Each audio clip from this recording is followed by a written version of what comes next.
ఇప్పుడు 31C కింద వాళ్ళు పంపిర్రు, వీళ్ళు పంపిర్రు. యెస్. కానీ అప్పుడున్నటువంటి రాజకీయ అవసరాల నేపథ్యంలో అప్పుడు కాంగ్రెస్ పార్టీ అధికారం ఉంది. తమిళనాడులో డీఎంకే పార్టీ సపోర్ట్ అవసరం కాబట్టి అప్పుడు కాంగ్రెస్ పార్టీ ఏఐడిఎంకే ఏఐడిఎంకే ఒప్పుకుంది కాబట్టి సాధ్యమైంది కాంగ్రెస్ పార్టీ. కానీ ఇక్కడ చాలా ఇప్పుడు కాంగ్రెస్ పార్టీ రాష్ట్రంలో అధికారం ఉంది, కేంద్రంలో బీజేపీ ఉంది. అవును.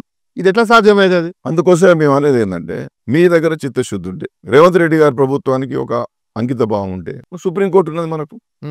ఇప్పుడు ఉన్నటువంటి జస్టిస్ గవాయ్ గారు ఎంత నిక్కచ్చితమైన మనిషి, దేశం అంతా తెలుసు. అవును. మీరు ఇవాళ చాలా స్పష్టంగా రాష్ట్రపతి గారి దగ్గర బిల్లులు ఉన్నాయి, మీరు సమాధానాలు చెప్పిన అంటారు అని వచ్చి ముందుకు పోయింది, మళ్ళీ ఆమెకి మేడంకే పోయింది అంటున్నారు.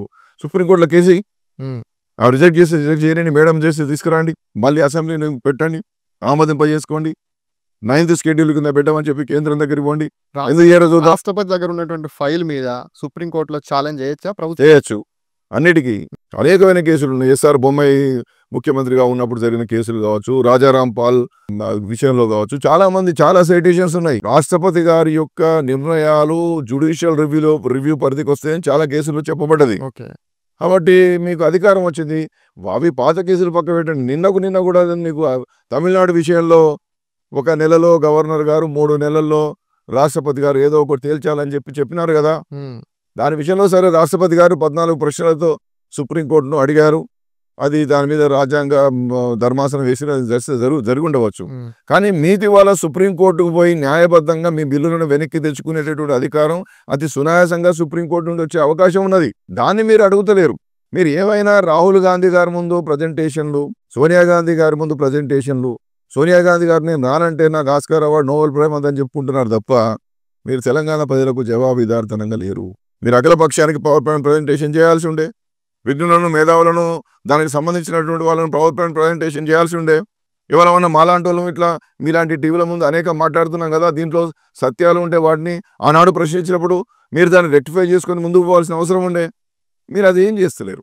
మీ దోషాలను కప్పిపుచ్చుకునే ప్రయత్నం రేపు భవిష్యత్తులో మరి ముఖ్యమంత్రి అయినాక మరి కాంగ్రెస్ గవర్నమెంట్ కనుక మళ్ళీ అధికారంలోకి వచ్చి రాహుల్ గాంధీ గారు ప్రధానమంత్రి అయితే నా భవిష్యత్తు ఏందని చెప్పి ఇప్పుడే చూసుకుంటే ఎట్లండి? ఈ 5 ఏళ్ళు కానివ్వండి. ఈ 5 ఏళ్ళు కాకముందే మళ్ళీ కేంద్ర మంత్రి అవుదామా లేకపోతే ఇంకేమైదామో, రాహుల్ గాంధీ క్లోజ్ అయితే మళ్ళీ మన భవిష్యత్తు మంచిగుంటుందనే ఆలోచన తప్ప లేక అధికారం ఇచ్చినటువంటి మెజారిటీ ప్రజలను ఎందుకు గాలికి వదిలేస్తున్నారు గౌరవనీయులు రేవంత్ రెడ్డి గారు? లేకపోతే 5 ఏళ్ళు నన్నే ముఖ్యమంత్రి ఉంచాలని కూడా ఆయన ప్రయత్నం కావచ్చు. అది కూడా కావచ్చు. 5 ఏళ్ళు తీసేయకుండా ఉంచాలి. 10 ఏళ్ళు అన్నాడు, 10 ఏళ్ళు ముచ్చటే లేదు. అది ఈ 5 ఏళ్ళు కూడా మధ్యలో కూడా వీకదు కదా. ఎందుకంటే అందరు సీనియర్లు, వాళ్ళంతా సీనియర్, ఉత్తమ్ కుమార్ రెడ్డి వాళ్ళు సీనియర్లు ఉన్నారని వాళ్ళు ఎంత ఉన్నాయి, వాళ్ళు ఎవరి దుకాణం వాళ్ళకు ఉన్నది. కాబట్టి 5 ఏళ్ళు నిన్నే ఉంచాలి. ఒకవేళ 5 ఏళ్ళు అయిపోయిన తర్వాత ఆయన రాహుల్ గాంధీ కనుక ఒకవేళ తప్పిపోయి ప్రధానమంత్రి అయిన అనుకోండి, మళ్ళీ ఈయన దుకాణం నడవాలి. అందుకోసమే నీ పవర్ ప్లాంట్ ప్రజెంటేషన్లన్నీ ఏఐసిసి ప్రతినిధుల ముందర, మొత్తం యావత్ ఏఐసిసికి సంబంధించినటువంటి అగ్రనేతల ముందనే తప్ప ఈ రోజు వరకు నీ పవర్ ప్లాంట్ ప్రజెంటేషన్ నువ్వు ఇక్కడ తెలంగాణలో చేయలేవు.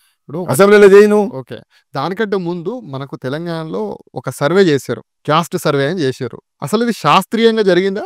అదే చెప్పినా నేను చాలాసార్లు మాట్లాడుతూనే ఉన్నాం. అది ప్లానింగ్ డిపార్ట్మెంట్ ద్వారా చేయొద్దు.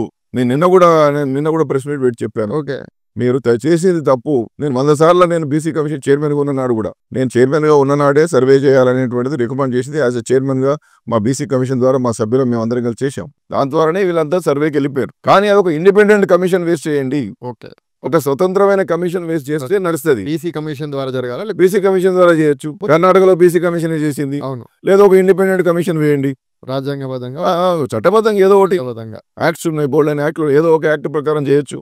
అట్లా కాకుండా మీరు ప్లానింగ్ డిపార్ట్మెంట్ ద్వారా చేశారు.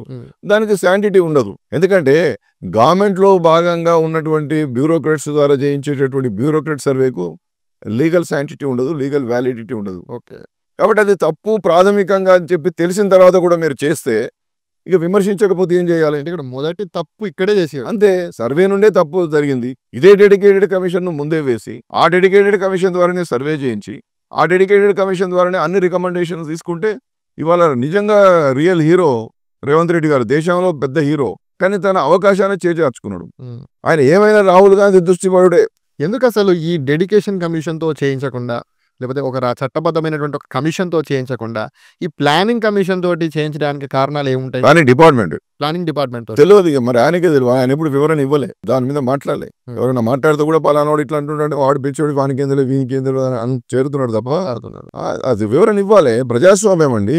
జరుగుతున్న ప్రతి పరిణామాన్ని ఫలానా వగలవర్ణం కృష్ణమోహన్ రావు అనే వ్యక్తి నువ్వు ప్లానింగ్ డిపార్ట్మెంట్ నుంచి కాకుండా స్వతంత్ర కమిషన్ ద్వారా చేయించలేదట, తమిళనాడులో అట్లా చేయడం ద్వారా నిలబడ్డది, బీహార్లో చేయలేదు కాబట్టి కొట్టేసిందని ఆయన ఊకే చెప్తున్నాడయా, ఏం సంగతి అయ్యా అంటే ఆయన సమాధానం చెప్పి ఓపిక ఆయనకు లేదు, మంత్రులకు వాళ్ళకు ఓపిక లేదు, ఒక నోడల్ మినిస్టర్ లేడు. ఈ సర్వే జరుగుతున్నప్పుడు అనేకమైన తప్పులు జరిగినాయి, నీ క్వశ్చనేరే తప్పు, నువ్వు అనవసరం పిచ్చి పిచ్చి ప్రశ్నలు అడిగినావు.